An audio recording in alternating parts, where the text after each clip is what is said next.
여러분 한 주간 잘 지내셨습니까? 오늘 좀 전에 보신 것처럼 찬양대가 참 오랜만에 또 이렇게 현장에 나와서 함께 찬양을 하니까 얼마나 또 반갑고 또 감사한지 모르겠습니다.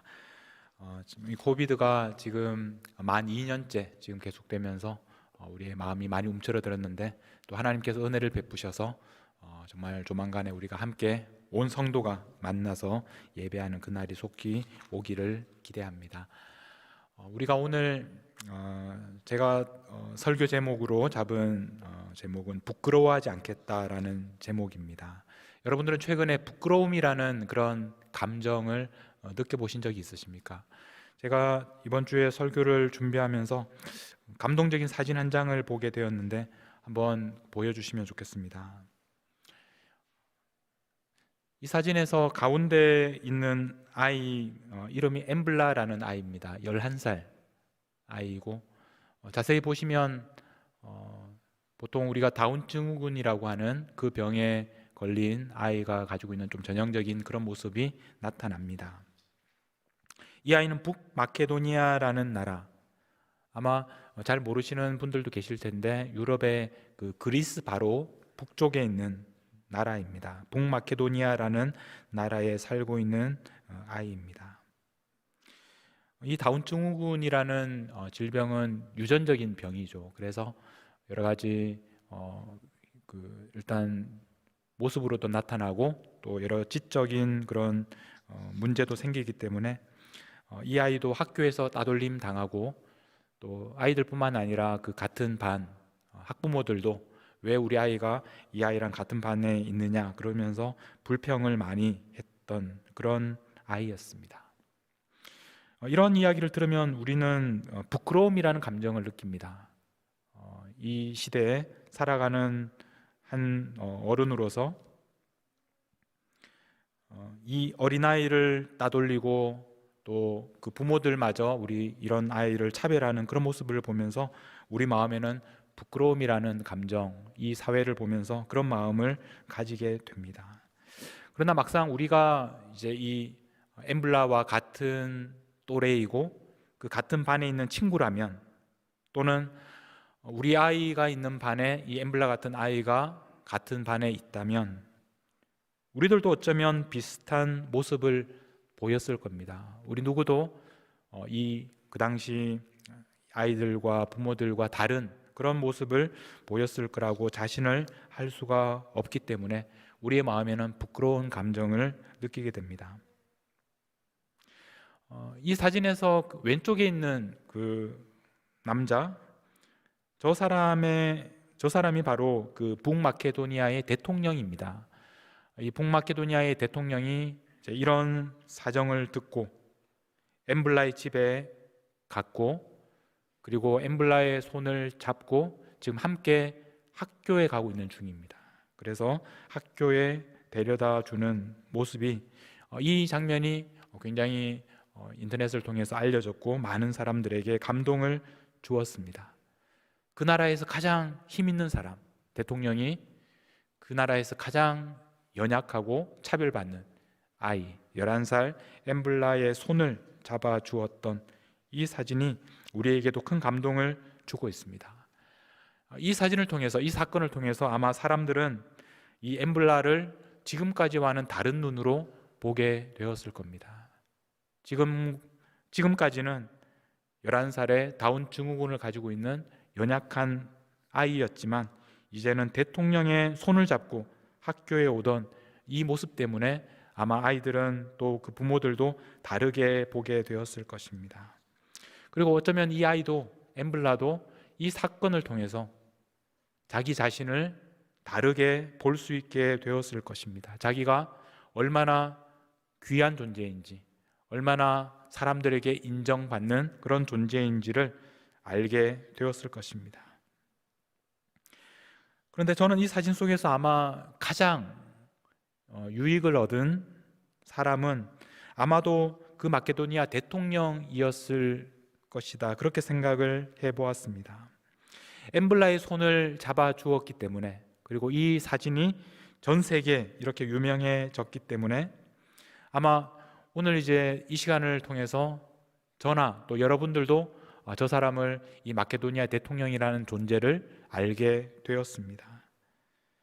이 북마케도니아 대통령은 이 사건을 통해서 이 아이의 손을 잡아줌으로 말미암아 그 국민들에게나 또 세상 모든 사람들에게 부끄럽지 않은, 자신의 나라의 가장 연약한 한 아이의 손을 잡아주는 그런 대통령으로 인정받을 수 있었습니다. 이 부끄럽다는 감정, 여러분들은 어떠십니까? 여러분들은 지금까지 살아오시면서 여러분들 주위에 있는 가족들이나 또 자녀들, 또 이웃들, 사람들에게 부끄럽지 않은 그런 삶을 살아오셨습니까? 여러분 스스로를 생각하면서 한번 내가 부끄럽지 않은 그런 삶을 살았는지 오늘 설교를 통해서 다시 한번 생각해 보시기를 바랍니다. 오늘 우리는 말씀을 통해서 감옥에 갇혀 있는 한 사람을 만나게 됩니다. 제가 계속해서 이 감옥에 갇혀 있는 사도 바울을 여러분들과 나누고 있습니다. 오늘 우리가 이 감옥에 갇혀 있는 것과 같은 그런 시대를 살아가는 우리들에게 감옥에 갇혀 있는 이 사도 바울을 통해서 주시는 하나님의 말씀 때문입니다. 사도 바울은 오늘 우리가 나누고 있는 이 부끄러움이라는 감정에 대해서 어떻게 생각하고 있는지, 감옥에 갇힌다는 것은 굉장히 부끄러운 일입니다. 지금도 그렇지만 특히나 그 당시에 감옥이라는 그 환경은 우리가 생각하는 것보다 훨씬 더 지저분하고 더럽고 또 열악하고, 감옥에 갇히는 것은 감옥에 갇히지 않은 사람들과 완전히 구별되는 그런 삶이었고 사람들에게 부끄러운 그런 일이었습니다. 이 부끄럽다는 감정은 우리가 지금 부끄럽다고 얘기하는 것은 굉장히 우리의 감정에 해당하는 부분이지만 그 당시 사회에서 이 부끄럽다라는 감정은 단순히 감정에 머무는 것이 아니라 그냥 사회적인, 관계적인 그런 단어였습니다. 그 당시 사회에서 부끄러운 사람, 부끄러움을 겪는다는 것은 사회적으로 격리되고 심지어 매장되는, 이 부끄러운 일을 하는 사람들과는 함께 할 수 없는 그런 개념이 바로 이 부끄럽다라는 말입니다. 그리고 이 부끄럽다는 것은 누구와 함께 관계를 맺느냐를 결정하는 중요한 그런 단어였습니다. 감옥에 갇히는 그렇게 부끄러운 이 바울과 함께 관계를 갖는다는 것은 똑같이 부끄러운 사람이 되는 그런 무서운 일이었습니다. 이 감옥에 갇히는 것은 근데 사도 바울에게는 굉장히 일상적인 일이었습니다. 우리가 사도 바울을 생각하면 바울은 늘 감옥에 갇힙니다. 감옥에 갇혔다가 나왔다가 다시 감옥에 갇혔다가 나왔다가, 이것을 되풀이하는 것이 사도 바울의 인생이었고 사역이었습니다. 우리가 사도행전에 보면 빌립보에 처음 갔을 때, 그곳에 처음 루디아의 집에서 교회를 세울 때 바울은 감옥에 갇혔습니다. 그곳에서 밤중에 찬양을 하면서 감옥문이 열리는 그런 기적을 경험했습니다. 결국 간수에게 복음을 전하고 그 감옥에서 나오게 되었습니다.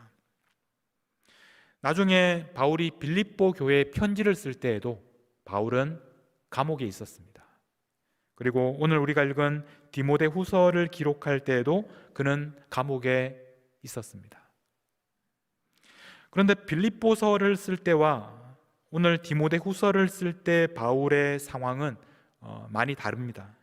빌립보서를 기록할 때는 바울은 자신이 감옥에 있지만 곧 풀려날 것이다 라는 것을 알고 있었고 확신하고 있었습니다. 빌립보서 1장 25절을 보시면 이렇게 기록하고 있습니다. 내가 살 것과 너희 믿음의 진보와 기쁨을 위하여 너희 무리와 함께 거할 이것을 확실히 안다. 바울은 빌립보서에서 말하기를 자신이 세상을 떠나서 그리스도와 함께 있는 것이 자신에게는 유익하지만 그러나 빌립보 교인들에게는 자신이 이곳에 남아서 그들과 함께 있는 것이 더 유익하다, 그렇게 말합니다. 그래서 빌립보 교인들에게는 자신이 지금은 갇혀 있지만 그러나 곧 풀려나서 그들과 함께 만날 수 있을 것이다. 그렇게 희망적인 그런 소식을 전했습니다. 그런데 디모데후서를 기록할 때는 상황이 달랐습니다. 똑같이 감옥 안에 있었지만 디모데후서 4장 6절에 보시면 전제와 같이 내가 벌써 부어졌다. 전제라는 것은 이 제사를 지낼 때 그곳에 붓는 향기를 내는 포도주를 말합니다. 포도주를 이 제물에다가 부은 것처럼 내가 이미 부어졌다. 이 포도주의 그 붉은색과 자신의 그 희생을 연결해서 말씀하고 있습니다. 나의 떠날 시각이 가까웠다. 자신이 이제 감옥 안에서 자신의 생명이 얼마 남지 않았고 자신은 달려갈 길을 다 달렸다. 그렇게 디모데에게 말하고 있습니다. 그런 상황 속에서 바울은 자신이 지금 감옥 안에 있는 것이 어떤 의미인지를 디모데에게 이렇게 말씀하고 있습니다. 1장 12절 말씀에 보면 이로 말미암아 내가 또 이 고난을 받되 부끄러워하지 아니함은 내가 믿는 자를 내가 알고 또한 내가 의탁한 것을 그날까지 그가 능히 지키실 줄을 확신함이라.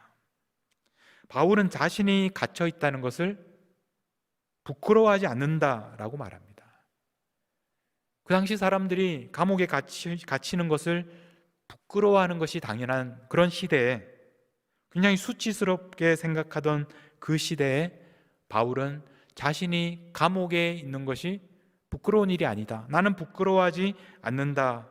그렇게 말합니다. 12절 말씀에 이로 말미암아 내가 또라고 말합니다. 또 이 고난을 받되, 한 번이 아니라는 것입니다. 나는 다시 한번 반복해서 이 고난, 이렇게 감옥에 갇히는 일을 경험하지만, 그러나 나는 이런 경험을 하지만, 나는 이렇게 감옥에 갇혀 있지만, 나는 이렇게 고난을 받고 있지만 현실은 감옥에 갇혀 있는데, 그러나 바울은 그런 상황 속에서도 불구하고 그러나 나는 부끄러워하지 않는다. 왜냐하면, 왜 그렇습니까? 내가 믿는 자를 내가 알기 때문이다. 내가 예수님을 알기 때문이다. 예수님이 어떤 분인 줄 알기 때문에, 바로 그 예수님 때문에 나는 부끄러워하지 않는다. 그렇게 말씀을 하고 있습니다. 바울은 고난을 당하고 있었고 감옥에 갇혀 있었고 수치를 당할 수밖에 없는 그런 상황 속에 있었지만, 바울은 나는 부끄러워하지 않는다. 왜냐하면 예수님 때문에. 그런데 바울은 자신만 그렇게 생각한 것이 아니라 디모데에게도 이렇게 말합니다. 디모데에게도 당당하게 부끄러워하지 말라고 말씀하고 있습니다.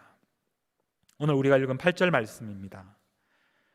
그러므로 너는 내가 우리 주를 증언함과 또는 주를 위하여 갇힌 자 된 나를 부끄러워하지 말고 오직 하나님의 능력을 따라 복음과 함께 고난을 받으라. 바울은 자신이 갇혀 있는 것을 이렇게 표현합니다. 주를 위하여 갇힌 자, 주를 위하여 갇힌 자. 자신이 갇혀 있는 것이 주를 위하여 갇혔다라고 말하면서 나를 부끄러워하지 말아라 라는 그런 말씀을 디모데에게 하고 있습니다. 여기에서 우리가 주를 위하여 갇혔다 이렇게 번역을 했는데, 이 표현을 직역을 하면 어떻게 직역을 할 수 있느냐 하면 예수님의 포로라는 말입니다. 예수님의 포로, 예수님의 죄수. 갇혀 있는데 죄수인데 누구의 죄수냐 하면 예수님의 포로라는 말입니다. 이것을, 그 뜻을 풀면 예수님을 위하여 갇혔다, 예수님 때문에 갇혔다, 이렇게 번역을 할 수 있습니다. 근데 그 말의 정확한 이 번역은 예수님의 포로. 사도 바울은 자신이 예수님의 포로이기 때문에, 예수님의 죄수이기 때문에 나는 나를 부끄러워하지 말라, 그렇게 말씀을 하고 있습니다. 바울은 자신이 갇혀 있는 것이 예수님 때문이라고, 예수님을 위해서 갇혀 있다고 그렇게 말씀을 하고 있습니다. 그러면서 동시에 디모데에게 너도 나를 부끄러워하지 말라, 나도 나를 부끄러워하지 않고 너도 나를 부끄러워하지 말아라. 왜냐하면 나는 예수 그리스도의 포로이기 때문에 그렇다. 내가 지금 감옥에 있지만 내가 감옥에 있는 것은 나는 예수 그리스도의 포로이기 때문이다, 그렇게 말씀을 하는 겁니다. 여기에서 한 걸음 더 나아가서 부끄러워하지 말라 그렇게 말씀하면서 더 나아가 이렇게 말합니다. 오직 하나님의 능력을 따라 복음과 함께 고난을 받으라. 부끄러워하지 말고, 그러면 무엇을 해야 됩니까? 부끄러워하지 않는다는 것은, 부끄러워하는 것의 반대말은 바로 함께 고난받는 것이다 라고 말씀하고 있습니다. 여기에서 이 함께 고난을 받으라, 이것은 원래 단어로 보면 한 단어입니다. 함께 고난받는 것. 사도 바울 자신이 지금 고난을 당하고 있는데 디모데에게 너도 나와 함께 고난을 받으라, 나를 부끄러워하지 말고 함께 고난을 받으라. 내가 예수 그리스도의 포로가 된 것처럼 너도, 디모데도 예수님의 포로가 되라고, 적극적으로 고난에 참여하라고 그렇게 말하는 것입니다. 사도 바울은 자신이 예수님의 포로라는 것을 알고 있었고, 그래서 자신이 자신의 모습을 부끄러워하지 않는다고 말하면서 디모데에게도 너도 나와 함께 고난을 받아 예수님의 포로가 되라고 그렇게 말씀하고 있습니다. 이것이 바로 사도 바울이 자신의 갇혀 있음에 대해서 지금 디모데에게 말씀하는 내용입니다. 사람들이 보기에는 굉장히 부끄러운 모습, 수치스러운 모습입니다. 그러나 바울은 자신의 모습을 부끄러워하지 않고 오히려 디모데에게도 자신처럼, 그 부끄러운 모습처럼 함께 고난을 받으라고 그렇게 권면을 하고 있습니다.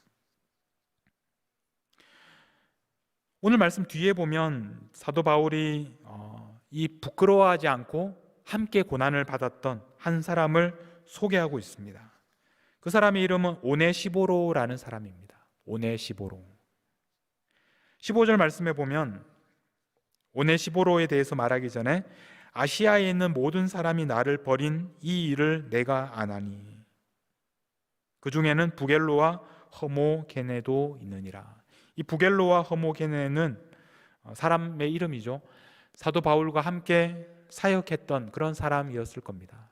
그러나 어느 순간 사도 바울을 버렸다고 그렇게 말합니다. 우리는 지금 이 사도 바울을 존경하고 굉장한 사도로 우리가 인정을 하지만, 그러나 사도 바울이 생전에 감옥에 갇혔을 때 그 당시에 사람들이 사도 바울에게 했던 태도는 우리가 지금 생각하는 그런 태도가 아니었습니다. 사람들은 사도 바울을 버렸습니다. 오늘 말씀해 보면 아시아에 있는 모든 사람이 나를 버렸다. 아시아라는 말은 우리가 지금 알고 있는 그 아시아가 아니라 로마 시대 행정구역입니다. 지금으로 말하면 터키 지역, 에베소를 중심으로 하는 그 터키 지역을 아시아라고 불렀습니다.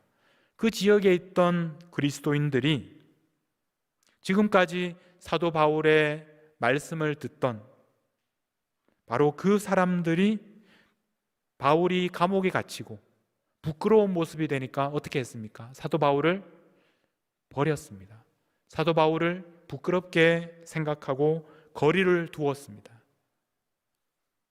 아시아에 있는 모든 사람이, 아시아에 있는 사람 중에 어떤 특별한 사람이 바울을 버린 것이 아니라 아시아에 있는 모든 사람들이, 그 당시에 수많은 사람들이 바울을 버렸다고 그렇게 말씀하고 있습니다. 그 당시에 감옥에 갇힌 바울을 사람들이 부끄러워하고 바울을 버리는 것이 아주 당연한 일이었다는 것입니다. 특별한 그런 믿음 없는 사람들이 한 행동이 아니라 모든 사람들이 바울을 버렸습니다. 그러나 그 시대에도 그렇게 하지 않았던 사람이 있었는데 바로 오네시보로라는 사람이었습니다. 오네시보로가 어떻게 했는지 16절에 보면 원하건대 주께서 오네시보로의 집에 긍휼을 베푸시옵소서. 그가 어떻게 했느냐 하면 나를 자주 격려해 주고 내가 사슬에 매인 것을 부끄러워하지 않았다. 바로 이 오네시보로는 바울이 사슬에 매인 감옥에 갇혀 있는 것을 부끄러워하지 않았습니다. 그래서 그에게 긍휼을 베풀어 달라고 그렇게 기도합니다. 이 긍휼이라는 말은 평범한 축복의 말이 아닙니다. 바울은 이 편지를 쓸 때마다 은혜와 평강이 있기를 구합니다. 그런데 디모데에게 쓴 이 디모데 전서와 디모데 후서에는 특별히 이렇게 말씀하는데 디모데 후서 1장 2절에 보면 사랑하는 아들 디모데에게 편지하노니 하나님 아버지와 그리스도 예수 우리 주께로부터 은혜와 긍휼과 평강이 있기를. 다른 사람들에게는 은혜와 평강이 있기를 그렇게 기도했는데 특별히 사랑하는 아들 디모데에게는 거기에다가 긍휼을 넣습니다. 긍휼이 있기를. 이렇게 특별한 축복의 이 말을 누구를 위해서 쓰느냐면 바로 이 오네시보로. 오네시보로는 사도 바울을 부끄러워하지 않고 감옥에 갇힌 바울을 부끄러워하지 않았기 때문입니다. 17절 말씀에 보면 로마에 있을 때에 나를 부지런히 찾아와 만났다. 감옥에 있는 바울을 찾아온다는 것은 다른 사람들이 보기에 사도 바울과 똑같은 사람이라는 것을 사람들에게 알리는 것입니다. 사도 바울이 부끄럽고 수치스러운 그런 사람이라면 사도 바울을 찾는 이 오네시보로도 똑같은 그런 처지가 되는 것입니다. 그런데 여기에서 우리가 주목해야 할 단어는 부지런히 찾았다라는 말이에요. 부지런히 찾았다. 이 오네시보로는 아마도 에베소에 사는 사람이었습니다. 근데 로마에 가서 사도 바울을 만나는 것이 쉬운 일이 아니었습니다. 지금처럼 이렇게 전화를 할 수 있는 것도 아니고 또 SNS가 있었던 것도 아니고 바울이 어디에 있는지 찾으려면 부지런히 찾아야만 했습니다. 그리고 감옥에 있는 바울을 부지런히 찾는다는 것은 사람들이 보기에는 굉장히 부끄러운 일이었을 겁니다. 그러나 그럼에도 불구하고 이 오네시보로는 로마에 가서 부지런히 찾았습니다. 이 찾았다는 말, 이 표현을 여러분 주목하셔야 합니다. 오네시보로는 바울을 부지런히 찾는 모습으로 부끄러워하지 않는다는 것을 보여주었습니다. 거기에 대해서 어떤 보상이 있느냐 하면 18절에 보면 원하건대 주께서 그로 하여금 그날에, 그날은 어떤 날입니까? 바로 주님께서 다시 오시는 날, 그날에 주의 긍휼을 입게 하여 주옵소서. 근데 여기에서 이 긍휼을 입는다라는 표현이 바로 앞에서 나왔던 찾는다라는 단어입니다. 똑같은 단어가 사용되었습니다. 주님께서 주시는 긍휼을 발견하게 될 것이라고, 찾게 될 것이라고 말합니다. 지금 오네시보로는 로마에 가서 부지런히 바울을 찾았습니다. 그런데 그에게 나중에 그날에, 주님께서 오시는 그날에 무엇을 찾게 됩니까? 바로 주님의 긍휼을 찾게 된다. 바울을 부지런히 찾았는데 그 결과는 마지막 날에 주님이 주시는 긍휼을 찾게 된다고 말씀합니다. 여러분, 주님이 다시 오시면 세상이 완전히 달라질 것입니다. 주님이 다시 오시면, 온 세상의 왕이신 주님께서 오시면, 그러면 감옥에 있는 바울은 어떻게 되겠습니까? 감옥에 있는 바울은 풀려날 것이고 영광스러운 자리로 높여 주실 것입니다. 오네시보로는 어떻게 되겠습니까? 바울을 열심히 부지런히 찾았던 오네시보로도 그날에 예수님께서 주시는 긍휼을 얻게 될 것입니다. 마지막 심판의 날, 주님이 다시 오시는 날, 그날에 주님의 긍휼을 얻는다. 이것만큼 더 귀한 일이 어디에 있겠습니까? 여러분, 바울을 찾는 것은, 감옥에 갇혀 있는 그 한 사람을 찾는 것은, 그것이 바로 주님의 긍휼을 찾는 일로 연결되었습니다. 오늘 우리는 팬데믹 시대를 살아가면서 마치 감옥에 갇혀 있는 것과 같은 그런 경험들을 하고 있습니다. 우리가 원하지 않지만, 우리가 좋아하지 않지만 우리는 이런 상황 속에서 우리의 모습을 보면서 우리의 마음에 들지 않는 모습들을 바라보게 됩니다. 여러 가지 우리가 겪는 고난과 아픔과 우리에게 찾아오는 어려움들을 우리는 받아들이기가 어려울 때가 많습니다. 하나님께서 왜 나에게 이런 고난을 허락하실까? 하나님께서 왜 나에게 이런 고통스러운 시간을 허락하시는지 모르겠습니다. 우리는 약해졌고, 우리는 병에 걸렸고, 우리는 기쁨을 잃어버렸고, 우리는 우울해졌고, 우리는 나이가 들고, 우리는 힘이 약해졌고, 우리의 힘으로 지금 이 상황을 벗어날 수가 없는 그런 감옥에 갇힌 것과 같은 시간을 우리는 보내고 있습니다. 여러분의 상황은 어떻습니까? 여러분의 상황은 어떤 어려움이 여러분들에게 지난 2년 동안 찾아왔고, 그리고 여러분의 모습을 스스로 볼 때 여러분들은 어떤 마음을 가지고 있습니까? 그러나 여러분, 지금 여러분의 그 모습, 약하고 가라앉고 우울하고 기쁨을 잃어버리고 병에 걸리고 가난하고 연약한 여러분의 그 모습, 여러분의 그 모습 때문에 부끄러워하지 마십시오. 마치 바울이 자신의 모습을 부끄러워하지 않았던 것처럼 현재 여러분들의 모습이 어떠하든지, 아무리 연약하고 초라하고 병에 걸리고 아파하고 고통스러울지라도 우리가 부끄러워하지 않을 수 있는 것은 바로 예수님 때문입니다. 우리가 예수님의 포로이기 때문에 그렇습니다. 우리가 갇혀 있는 것은 바로 예수님 때문이기 때문에 그렇습니다. 우리는 예수님의 포로이기 때문에, 예수님이 어떤 분인 줄 알기 때문에 우리는 부끄러워하지 않습니다. 그리고 더 나아가서 우리 자신을 부끄러워하지 않을 수 있다는 것은, 더 나아가 우리와 같이 고난당하고 있는 다른 사람들을 우리는 다른 눈으로 바라볼 수 있게 됩니다.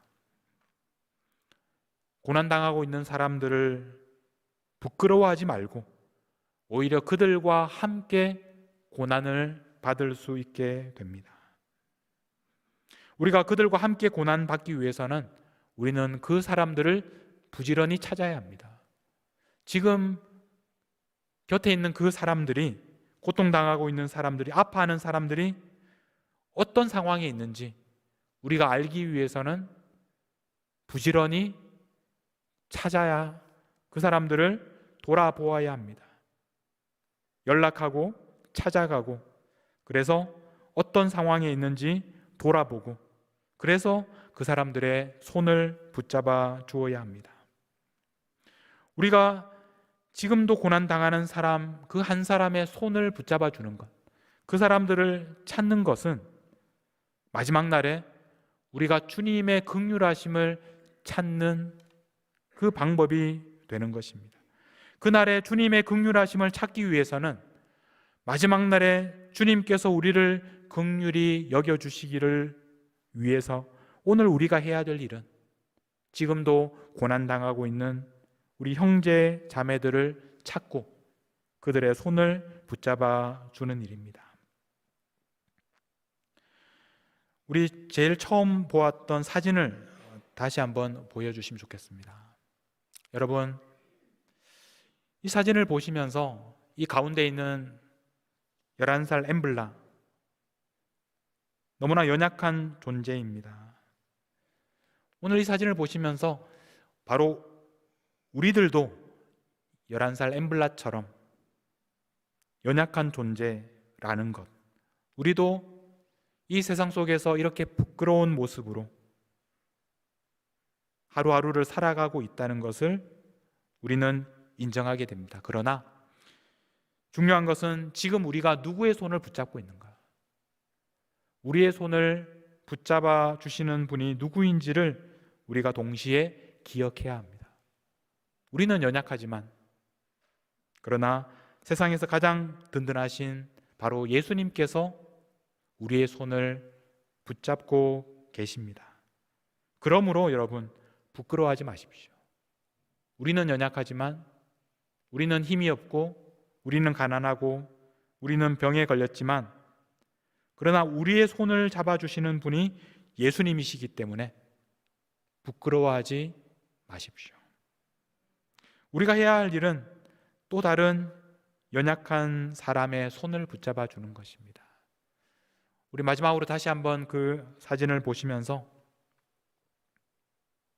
다시 한번 사진을 보여주시면 좋겠습니다. 이 사진을 보시면서 여러분들이 붙잡아 주어야 할 엠블라, 여러분들이 붙잡아 주어야 할 연약한 아이, 그 아이는 누구인지 한번 생각해 보십시오. 여러분들보다 더 연약한 사람, 그 사람을 부끄러워하지 마시고, 지금도 감옥에 갇혀 있는 것처럼 힘든 시간을 보내고 있는 엠블라의 손을 잡아주십시오. 그러면 마지막 날에 예수님께서 여러분을 긍휼히 여겨주실 것입니다.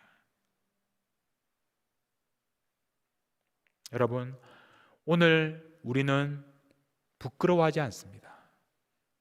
우리의 모습, 부끄러운 모습밖에 없는 그런 연약한 존재들이지만, 우리가 부끄러워하지 않는 이유는 바로 예수님께서 우리의 손을 붙잡고 계시기 때문입니다. 그리고 우리는 이제 또 다른 연약한 사람의 손을 붙잡아 줄 것입니다.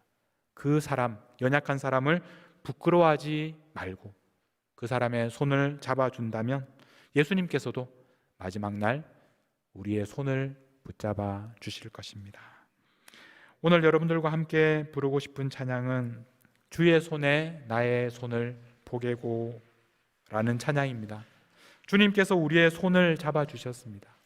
이 가사에 보면 주의 손 날 위에 찢기셨고 주의 발 날 위에 박히셨으니, 그러므로 이제 우리가 해야 할 일은 주의 손에 나의 손을 보게고 주의 발에 나의 발을 보게요, 주님께서 우리를 통해서 하시는 일을 우리가 하는 일입니다. 우리 함께 이 찬양 같이 부르겠습니다.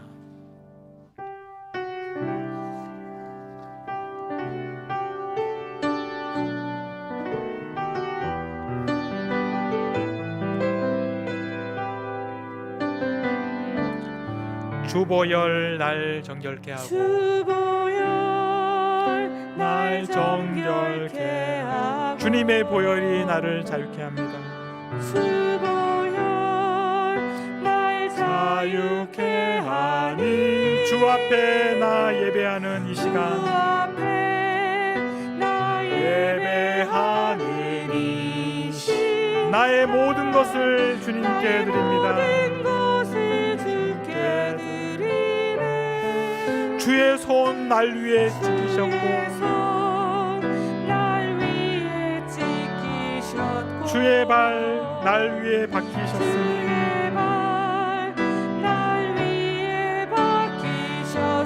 이제는 내가 사는 것이 아니요